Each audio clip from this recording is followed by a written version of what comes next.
Hello guys, welcome back to Kalki channel. This is episode 4 of Lightning Web Component series. In this episode, we'll look at what JavaScript properties are, how we can use them. So let's get started.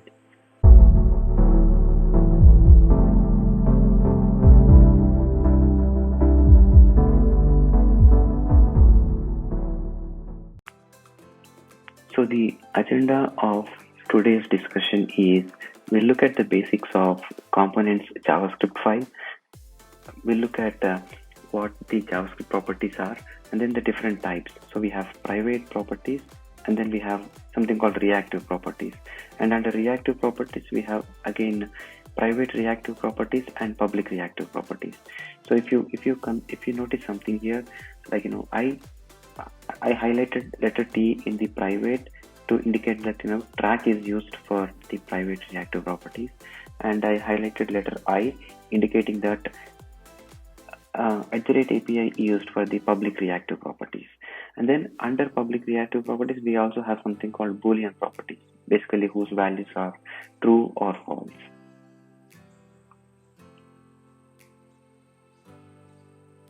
So let's refresh some of the concepts related to JavaScript file. So every component must have a JavaScript file, but the HTML file is optional within the in the Lightning Web component. And these JavaScript files are basically called as ES6 modules, ES, which means ECMAScript 6 modules. And every UI component must include a JavaScript file with at least below code. On the UI component in HTML, you can put whatever the HTML tags that you want, but on the JavaScript file, you need at least these 3 lines of code for you to be able to use that as a Lightning Web component. So if you look at this code, this LWC within quotes, it's the core module in LWC in the Lightning Web components.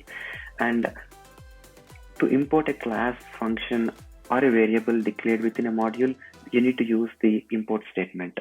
So here in this line, in the first line, we are importing the Lightning element, a class called Lightning element from the LWC core module.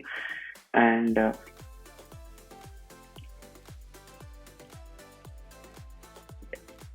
so this Lightning element is a custom wrapper for the standard HTML element, and we are extending that Lightning element and by writing our own class, and then we are exporting this so that we can use this Lightning this class in other modules.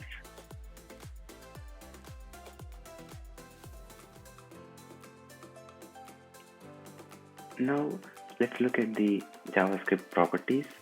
A JavaScript property is similar to a variable in any other programming language that holds a value. So it's like a variable, like an int or any other string kind of variable, type of variables in the C, C++, Java programming languages that hold a number, a string, a boolean, an array, or an object. So using the JavaScript properties is very simple. So we just have to declare the properties in the JavaScript file, and then we can reference them in the HTML templates. So let's look at a quick example.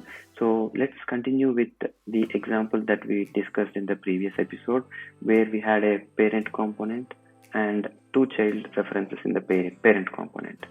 So on the same example, so what I'm going to do is in the child components JavaScript, I will declare, along with style value, I'll declare another property called greedy,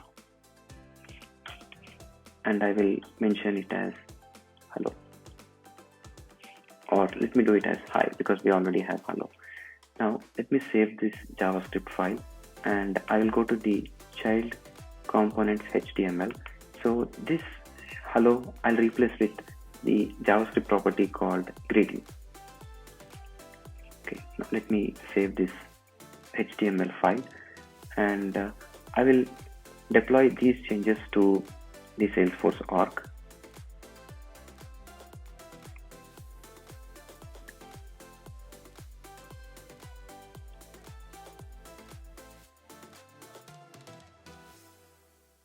Looks like the deployment ran successfully.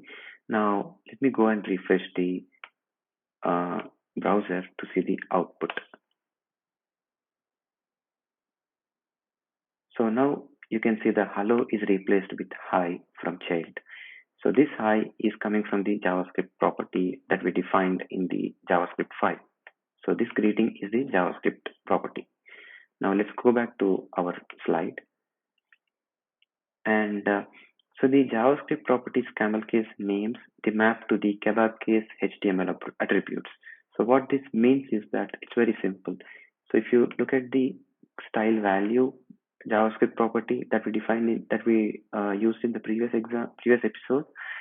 So this is the JavaScript property in the JavaScript file is defined as a is defined in the camel case format, whereas the same property is referenced in the parent components HTML in the kebab case, like with a hyphen in between. So yeah, that's how. So basically, it's very similar to how we define a component in camel case format, but reference them in code in the kebab case. So the same thing applies for the JavaScript properties as well. We define the property in camel case format in JavaScript file and reference the same property in kebab case in HTML file. So these JavaScript properties are of two types. So we have private properties and reactive properties.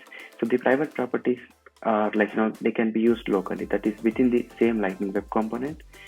So they doesn't have any decorator. So like we have the track and API decorators. So we don't have any such decorator for the private property. And it has no impact upon changing the value. Whereas for the reactive properties, they can we have both private reactive properties and public reactive properties. Private reactive properties are used within the same component, and public can be accessed from the parent. And they have a decorator, it could be either API or track. And as I mentioned previously, API is used for public properties and track is used for private properties. And so since they are called reactive properties, so the component gets re-rendered whenever we change the value, like using some function or anything like that. Whenever the property's value changes, the component gets re-rendered. And yeah, as we mentioned already, the reactive properties can be public or private, and API is for public and track is for private.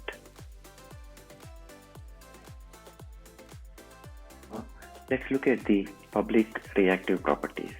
So to expose a public property in the Lightning Web component, we need to decorate that property with the @API annotation. And so these public properties, they define API for the component, so that the parent component can set the properties values to display some UI or perform certain behavior on the child Lightning Web component. So they basically define API for the component, and a component can set a default value for its public property. So we can have a default value, and then the parent component can actually set the value for the child component's public property, so that based on the public property's value, so a certain either some UI is displayed or certain functionality is executed. So let's look at a quick example. So we can reference the same example that we have created in the previous episode, where in the child component we have a public property called style value. We defined it in camel case format, and it's annotated with it's decorated with @API annotation, and it is having a default value called color green. And then we can see that the child component is referenced in the parent component 3 times, and in the first 2 references, the parent component is setting a value for the child component. In the first occurrence, it is setting the value as color green. In the second instance, as color blue, and in the third instance, it is not setting any value for the public property. So when we look at the output, we can notice that the first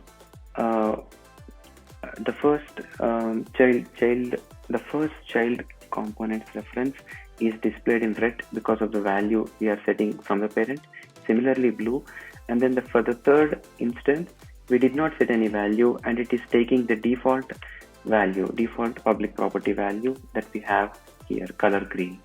So that's how it's being displayed. So basically that value, whatever the style value that we are setting, is being used to apply the CSS style on the paragraph tag in the child component. So that's how we have the red, blue, and green paragraphs in the output.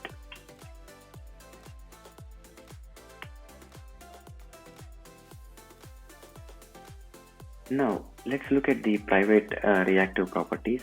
So to track a private properties value and re-render when a component when its value changes, we need to decorate the property with @track annotation, and we need to use @track on a private property only if you want to re-render a component when the value changes, and you have to use it very sparingly. You cannot simply put @track on all the private properties.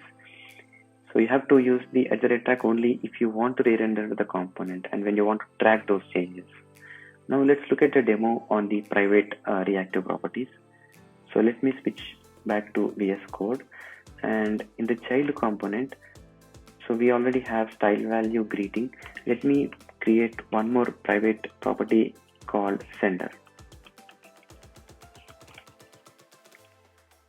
and I will name it as Kalki. So I'll just save this file, the child components JavaScript file. Now what I'll do is in the child components HTML, so where we have the greeting from child, instead of child, I will make this as sender. Basically, I'm going to reference the JavaScript property in the HTML file. Okay, now what else we need? So I'm setting a default value here, and okay, let me actually put this as sender is child, and what I want to do is I want to call change sender. Like, I'm defining a JavaScript function within the child components JavaScript file, and whenever this function is called, I want to update the sender to Kalki instead. So my default value is child, but then whenever this JavaScript function is invoked, the sender value, sender property should be updated to Kalki. Okay, now what else I'll do? Okay, in the child components HTML, I will put a button, and whenever the button is clicked, I want to call the change sender JavaScript function. Okay, I'm going to close the button. All right, so that's all we did. Now let me push these changes to the org.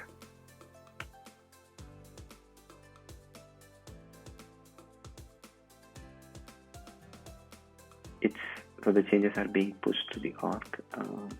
Okay, so looks like it successfully ran. Let me go and refresh the output in the browser. So now you can see, okay, looks like the button doesn't have any text. So yeah, I just need to put some text for the button, put some label for the button. Let me push the changes again.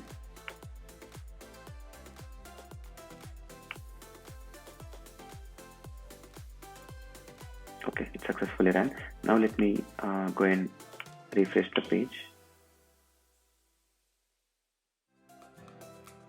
Okay, so now each instance of the child component reference has the change sender button, but if I click on this, it doesn't change anything, or it doesn't display anything. The reason is we haven't decorated the sender property with any annotation, so this is still considered as a private property, which is scoped only to the component, and then the changes are not tracked. So what we'll do is we'll annotate this property with @track, and then we have to include track from LWC core module. Okay, now let me push these changes again. The child component deploy source to org.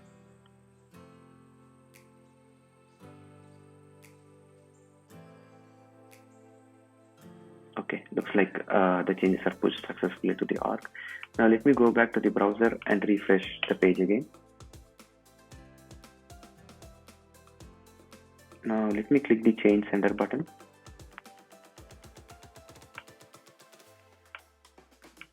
Looks like the change is not getting reflected. Let me see what's going on in the code. Oh, okay, so yeah, here in the JavaScript function, I need to use this keyword.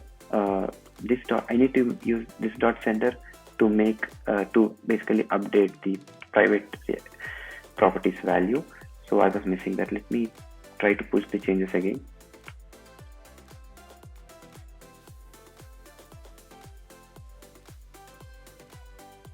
Okay, now let me refresh the page in the browser.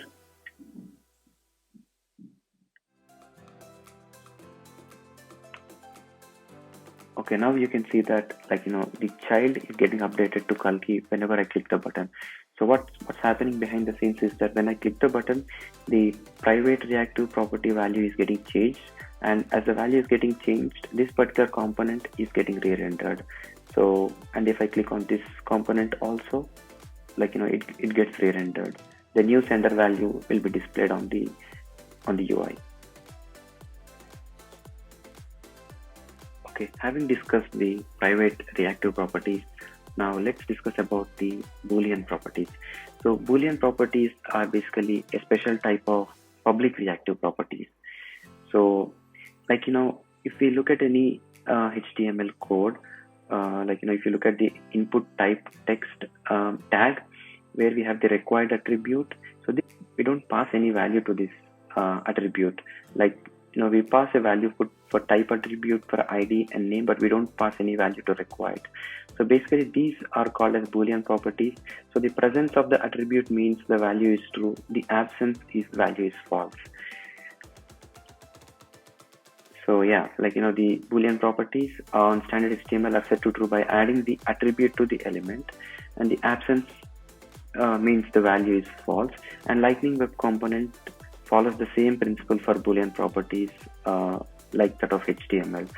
Now let's look at a quick demo on the Boolean properties in Lightning Web Components. Let me go to VS Code again. So in my child component, I'll just go and define a public property called show, and the default value is false. Since it's a Boolean, I'm just giving the value as false, and I'm not enclosing this in quotes. If I enclose this in quotes, it considers show as a string, not a Boolean property. Okay, now what I'll do is in the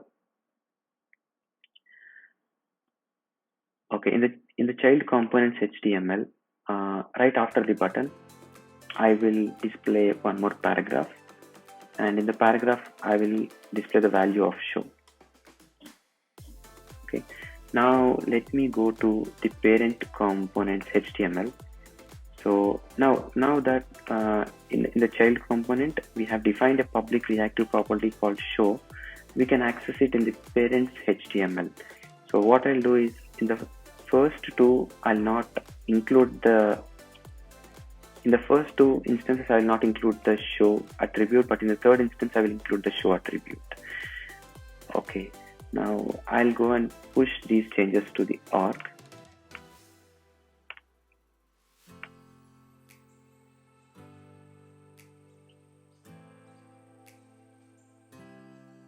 I just pushed the child component. Let me also do the same for parent component. I'm deploying the changes to org. Okay, now remember that, like, we included the show attribute in the third instance, which means the third instance should display true, but the first two instances should display false. Let me go to the browser and refresh the output.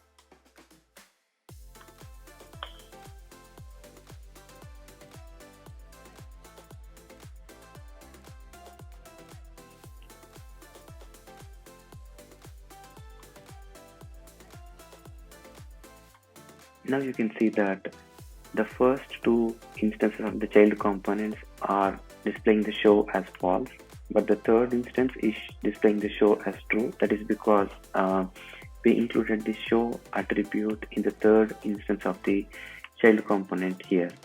So that's the reason for that.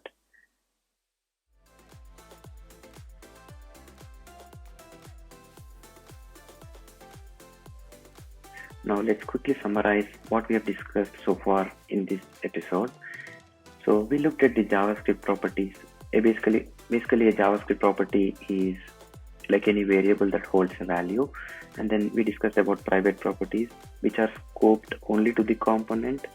And we looked at reactive properties, which re-render the component when the value changes. And then we looked at public reactive properties, which are accessible outside the component. We are exposing it as an API for the component, and they are annotated with @API. And then we have private reactive properties, which are reactive in the sense they re-render the component, but they are accessible only within the component. So they're not exposed outside of the component, and they are decorated with @tag.